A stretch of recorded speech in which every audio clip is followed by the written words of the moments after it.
"You're too toxic." My sister said it without raising her voice, without emotion, like she was stating a fact everyone else in the room had already accepted. The conversation stopped. The air shifted. No one interrupted her. No one asked what she meant. In that moment, I realized something brutal. Once you're labeled, your past kindness doesn't matter, your intentions don't matter, and your silence becomes convenient for everyone else. I stood there for a few seconds longer than I should have. Then I picked up my keys, turned around, and walked out without a word. My name is Lauren Mitchell, and I was 31 years old when I learned that silence can be louder than any argument. I didn't leave because I was hurt, although I was.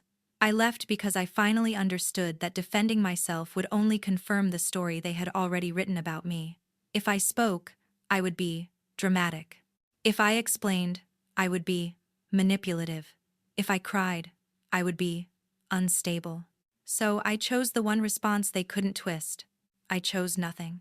That night, I drove with the windows down, the cold air burning my cheeks, my mind replaying her voice again and again.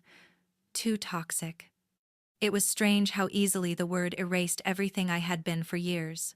The late-night calls, the money I lent without contracts, the holidays I rearranged, the arguments I softened so everyone else could feel comfortable. I had been useful until I stopped agreeing. Families like mine don't fear anger. They fear boundaries. The moment you stop absorbing their chaos, they name you as the source of it. I didn't slam the door when I left. I didn't announce that I was done. I didn't demand apologies. I simply removed myself from a place where my presence was tolerated only as long as I stayed quiet and convenient. At a stoplight, I glanced at my phone. No messages, no missed calls. That hurt more than her words. It showed me how easily my absence fit into their lives. And yet, beneath the pain, there was something else: relief. For the first time, I wasn't trying to prove that I was good, patient, or understanding. I wasn't shrinking to make someone else feel bigger. I wasn't explaining myself to people who never truly listened. I was alone, but I was intact. Before the light turned green, I made a decision I didn't fully understand yet. I would not return just because they were uncomfortable without me. I would only return if I was seen as a person, not a problem. I didn't know then that exactly 1 week later, my phone would ring and the voice on the other end would sound desperate, not powerful. I didn't become the strong one overnight. It happened slowly, so quietly that no one ever thanked me for it. In my family, strength wasn't something you were born with, it was something assigned to whoever complained the least. That person was me, Lauren Mitchell, the younger sister, the practical one, the one who handled things. I learned early that when something went wrong, it was easier to fix it myself than to wait for someone else to step up. When our parents argued, I stayed neutral. When my sister needed help, I showed up. When money was tight, I found a way to make it work. And the more I handled, the more everyone assumed I always would. My sister, Rachel, had a way of filling every room she walked into, confident, opinionated, certain she was right. Our parents admired that about her. They called it leadership. I called it gravity, everything bent in her direction. Plans, decisions, even excuses. If Rachel was late, it was because she was overwhelmed. If I was late, it was because I didn't manage my time well. I learned to smooth things over, to translate her sharp words into softer meanings, to apologize on behalf of the family even when I hadn't done anything wrong. Somewhere along the way, being helpful became my role, not my choice. I was the one who remembered birthdays, the one who coordinated holidays, the one who loaned money just this once and never brought it up again. When Rachel had problems at work, she called me. When she fought with our parents, she vented to me. When she needed someone to watch her apartment, drive her somewhere, cover a bill, or calm a situation down, I was the call. And I answered. Every time. Not because I was desperate for approval, but because I believed that was what family did. You step in, you hold things together, you don't keep score. But families have a way of keeping score for you. The problem with being reliable is that people stop seeing your effort. It becomes background noise, expected, invisible. The moment you hesitate, the moment you say no, the silence feels louder than all the years you said yes. I started noticing it in small moments. Rachel would interrupt me mid-sentence, and no one would stop her. Decisions would be made without asking me, even when they directly affected my time or finances. If I hesitated or asked a question, I was told I was overthinking or making things complicated. Still, I stayed. I told myself it was temporary, that everyone was stressed, that families go through phases. I didn't want to be the difficult one. I didn't want to rock the boat. What I didn't realize was that the boat stayed afloat because I was quietly bailing out water. The first time I tried to step back, it felt wrong, almost selfish. I skipped a family gathering because I was exhausted. I didn't offer to cover an expense that wasn't mine. I asked for clarity instead of assuming responsibility. That's when the tone changed. Rachel started saying I was different lately. Our parents asked if something was wrong with me. The word toxic hadn't appeared yet, but the groundwork was being laid.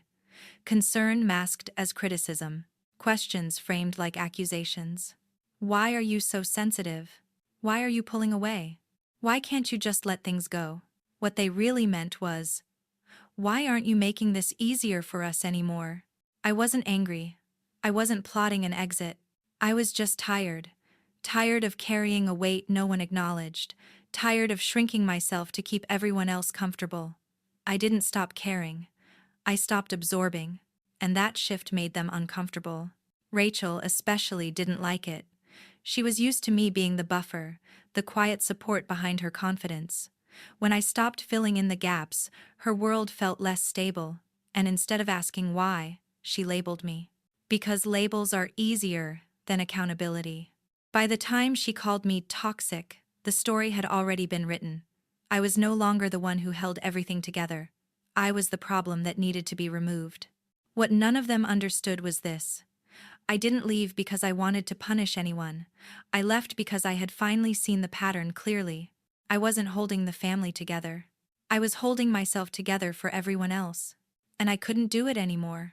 The word toxic didn't appear all at once. It crept in quietly, disguised as concern, wrapped in phrases that sounded reasonable on the surface. That's how it always starts. No one wakes up and decides to villainize you. They just begin reframing everything you do. If I asked for space, I was withdrawing. If I questioned a decision, I was negative. If I said no, I was difficult. Rachel was good at that. She didn't accuse me directly at first. She planted seeds, little comments at family dinners, side remarks during phone calls. She'd laugh lightly and say, "Lauren's been really intense lately," or, "She takes things too personally." People nodded. No one challenged it. I started noticing how conversations shifted when I entered a room. How explanations were given to me slowly, carefully, like I might explode if someone used the wrong tone. When I defended myself, Rachel would tilt her head and sigh, as if proving her point without saying a word. "See? This is what I mean." That look calm, patient, superior, made my skin crawl. It turned every disagreement into evidence against me.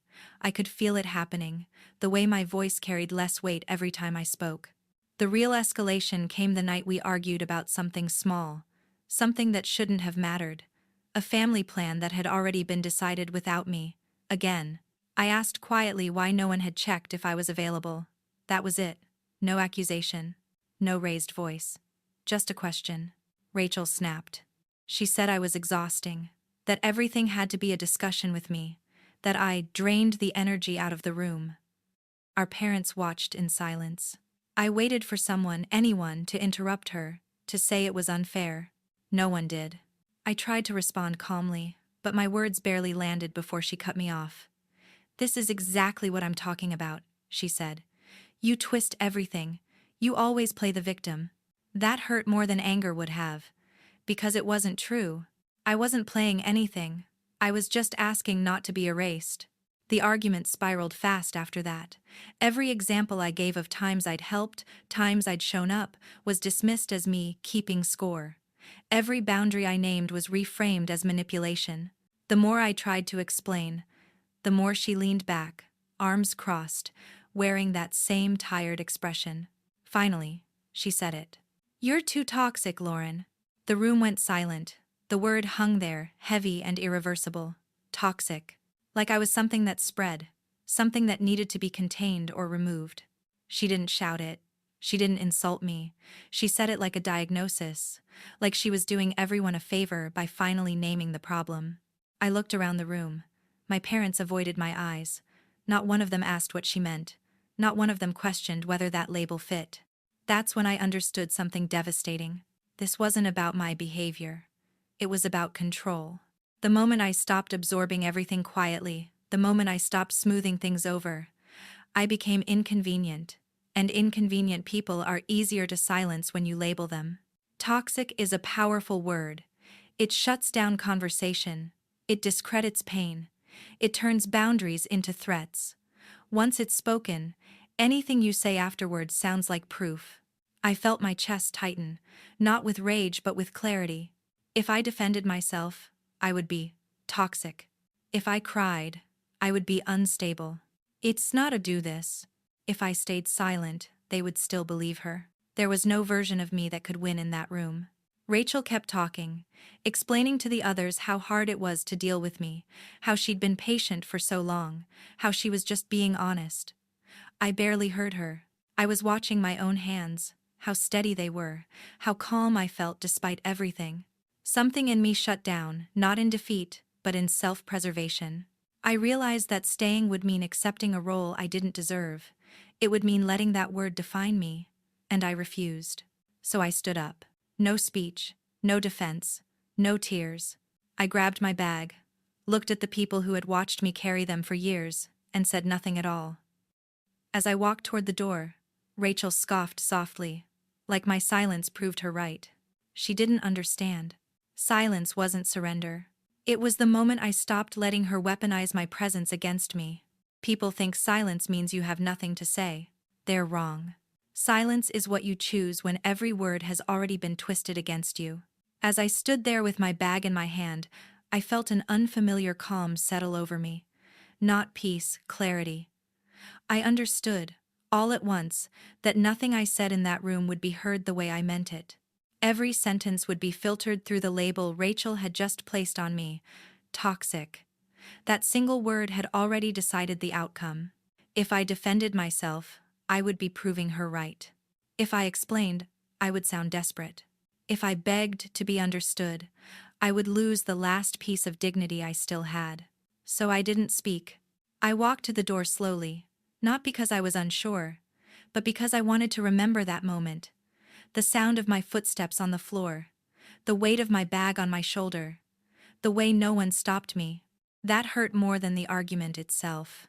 No one said, "Wait, Dotner." No one asked, "Are you okay?" No one followed me into the hallway. I realized then how long I had been holding that family together by myself.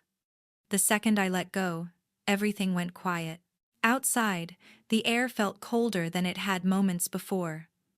I stood there for a second with my hand on the door handle, wondering if this was what freedom felt like, or just loss. Maybe it was both. I didn't leave to punish anyone. I didn't leave to make a point. I left because staying would have meant agreeing with the version of me they had created, and I couldn't live inside a story where I was the villain for finally choosing myself. As I drove away, I waited for the familiar rush of guilt, the urge to turn around, to apologize for things I hadn't done, to smooth it over, like I always did. It never came. Instead, there was a strange lightness in my chest. Pain, yes, but also relief. For the first time in years, I wasn't managing anyone else's emotions. I wasn't preparing explanations in my head. I wasn't rehearsing how to make myself smaller. I was just quiet. At a red light, my phone buzzed. Instinctively, I picked it up then stopped. No messages, no calls, nothing. They hadn't even noticed I was gone yet. That realization cut deep, but it also confirmed what I already knew. My presence had been valuable only as long as it made things easier for everyone else. The moment it didn't, I became expendable. I pulled over a few blocks away and sat there, engine off, hands resting on the steering wheel. For a brief second I let myself feel everything, the grief, the anger, the sadness of realizing that love in my family had always come with conditions. Then I made a decision. I would not chase understanding from people who were comfortable misunderstanding me. I would not return just because my absence created inconvenience. And I would not explain myself to earn a place I had already paid for with years of sacrifice. If they wanted me back, it wouldn't be because I fixed something for them. It would be because they finally saw me as a person, not a problem.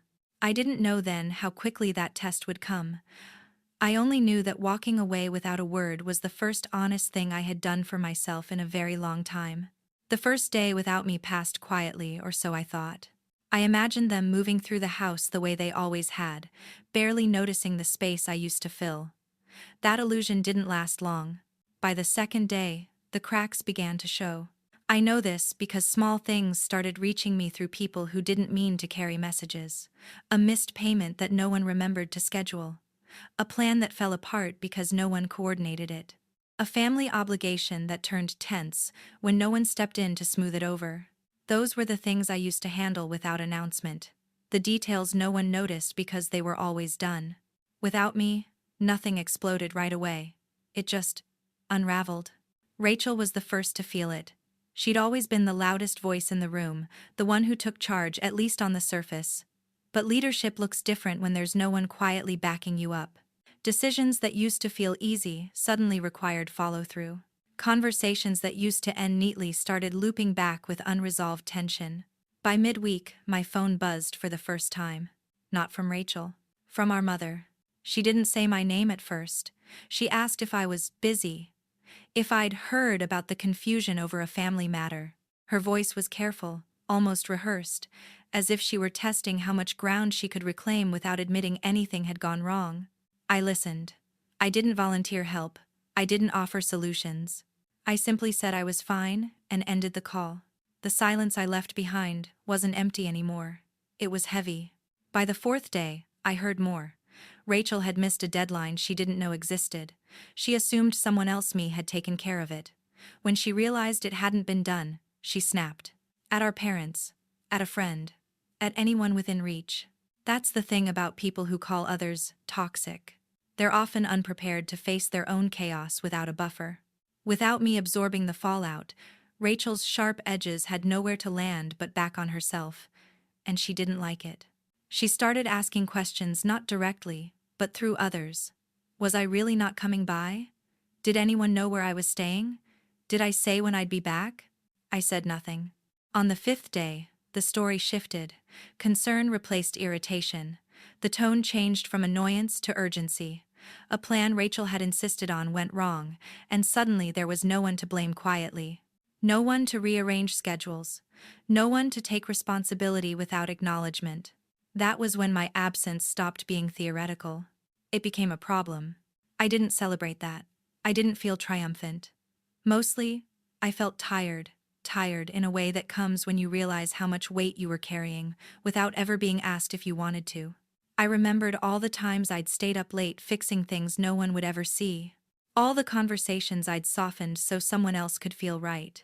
All the discomfort I swallowed so the family could stay calm. And I wondered how they'd managed to call me toxic. By the sixth day, the guilt crept in. Old habits don't die easily. I caught myself drafting messages I never sent, thinking of ways to step in without being seen, wondering if I was being too harsh. Then I stopped. I reminded myself that stepping back wasn't cruelty, it was honesty. For once, everyone else was experiencing the consequences of a system that relied on my silence to function. On the seventh day, my phone rang. This time, it was Rachel. I stared at the screen for a long moment before answering. I could already hear the change in her voice before she spoke. The confidence was gone, the certainty replaced with strain. "Lauren," she said, and for the first time in years, she didn't sound like she was in control. She sounded desperate. I didn't say anything right away. I let the silence do what my words never could. I almost didn't answer. I stared at Rachel's name on my screen, my thumb hovering just above it, wondering how many times I had answered calls like this before. Calls where she needed something fixed, smoothed, rescued. For a second, I considered letting it ring. Not out of spite, but out of self-protection. Then I picked up. "Lauren," she said. That was it. No accusation, no sharp edge, just my name. Her voice was different. Lower, tighter. The confidence that usually carried her words was gone, replaced by something unfamiliar. Uncertainty, maybe even fear. I waited. I didn't rush to fill the silence like I always used to. We're having some issues, she finally said. Things are kind of a mess. I almost laughed, not because it was funny, but because of how carefully she avoided saying why. She didn't mention the argument. She didn't say the word toxic. She didn't acknowledge how I'd left. She spoke like none of that had happened. I asked one question. Calm, neutral. What kind of issues? There was a pause on the other end. I could picture her pacing, the way she does when she's trying to regain control of a situation that's slipping through her fingers. Just everything, she said. Mom's upset, Dad's frustrated, plans got mixed up, stuff you used to handle. There it was. Not an apology. Not accountability. Just an admission wrapped in convenience. I felt something tighten in my chest, not anger, but recognition. This wasn't a call about me, it was a call about the vacuum my absence had created. I didn't realize you were doing so much, she added quickly, as if that sentence alone could erase years of dismissal. I stayed quiet. In the past, this would have been the moment I stepped in, asked questions, offered solutions, taken responsibility without being asked. But this time, I listened instead. Rachel exhaled sharply. Can you come back? Just for a bit. We need to talk things through. Need. Not want, not miss, need. The words sat between us, heavy and revealing. I chose my words carefully, not because I was afraid, but because I wanted them to land exactly where they needed to. I didn't leave to take a break, I said. I left because something was broken. She didn't respond right away. I didn't mean it the way it came out, she said finally. You know that. I closed my eyes for a moment. That's the problem, I replied. You said it exactly the way you meant it at the time. Her breathing changed. Faster now. So what? You're just done with us. There it was. The shift. The attempt to make my boundary sound like abandonment. I didn't abandon anyone, I said, my voice steady. I stopped holding everything together by myself. It is nos pares. The silence stretched again, longer this time. I could hear background noise, voices, movement, chaos. I can't do this alone, she said quietly. For the first time, she sounded honest. And for the first time, I didn't rush to save her. I know, I said, but I can't come back the way things were. I didn't explain further. I didn't negotiate. I didn't soften it. Because some truths don't need cushioning. When the call ended, my hand was shaking not from fear, but from the weight of finally being heard, even if she didn't like what she heard. That call wasn't a reconciliation. It was a reckoning. And I knew the hardest part was still ahead. I didn't go back the next day. I didn't go back the day after that either. Not because I was waiting for a better apology, and not because I wanted anyone to suffer. I stayed away because I finally understood something I had avoided for years. Going back without boundaries would erase everything I had just reclaimed. Rachel texted me once, then again, short messages at first, "Can we talk?" Then longer ones, filled with tension and urgency. Our parents followed with their own version of concern, carefully worded, polite, almost hopeful that I would step back into my old place if they sounded gentle enough. I didn't respond right away. For the first time, I let myself think without pressure. I replayed the argument, the label, the silence that followed. And I asked myself an honest question I had never asked before. If I go back, what version of me will I be expected to become again? The answer was immediate and painful. The fixer. The buffer. The one who absorbs discomfort so others don't have to. That version of me was familiar, reliable, easy for them, and completely unsustainable for me. When I finally did respond, I didn't explain my feelings in detail. I didn't list everything I had done for them. I didn't ask to be understood. I set terms. I'm not coming back to fix things, I wrote. If we talk, it has to be different. Different meant no labels thrown like weapons. Different meant no decisions made about me without me. Different meant accountability, not just from me, but from everyone. Rachel called again after that. Her voice was sharper this time, frustration creeping back in. So you're just holding this over our heads now? she asked. No, I said calmly. I'm holding myself to a standard I should have had a long time ago. She didn't like that answer. She told me I was being dramatic, that I was overreacting, that families fight and move on. The old arguments, the familiar pressure. I didn't engage. I'm not asking you to agree with me, I said. I'm telling you what I will and won't accept. If you can to inspectivist, that was the moment everything shifted. Because boundaries don't invite debate, they don't need approval, they simply exist. Rachel went quiet. Not the performative silence she used to weaponize, but a real one, the kind that comes when someone realizes they no longer have control. I didn't feel powerful in that moment. I felt grounded. I wasn't punishing anyone by staying away. I was protecting myself from returning to a dynamic that only worked when I disappeared inside it. If I went back, it would be as myself, not as the version they were comfortable using. And if that wasn't acceptable, then distance wasn't cruelty. It was honesty.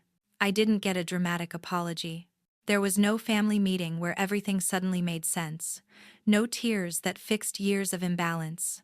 What I got instead was something quieter and far more lasting. Distance. With time, the chaos settled into a new shape. Some conversations became shorter. Some people stopped calling as often. Others learned, slowly, that I wasn't stepping in anymore unless I was asked and respected. The family didn't fall apart without me, but it changed, and so did I. That was the justice. Not revenge. Not punishment. Just truth, finally allowed to exist. I learned that being labeled toxic often has less to do with who you are and more to do with what you stopped providing. When you stop absorbing everyone else's discomfort, the imbalance becomes visible and uncomfortable for those who benefited from it. Walking away didn't make me cruel. It made me honest. I didn't disappear to be chased. I didn't set boundaries to win. I did it so I could breathe without guilt, speak without fear, and exist without shrinking. And if that made some people uneasy, I had to accept that their comfort was no longer my responsibility. If you're listening to this and you've ever been called too much, too sensitive, or toxic simply because you asked for respect, know this: silence can be strength, and distance can be dignity. You are not required to stay where you are misunderstood just because it's family. Sometimes, the most powerful thing you can do is step back and let people feel the absence of what they once took for granted. If this story resonated with you, I invite you to share your experience in the comments. Have you ever been labeled for setting boundaries? How did you choose yourself? And if you want to hear more stories about quiet strength, dignity, and justice without revenge, consider subscribing to this channel. You're not alone, and your story matters too.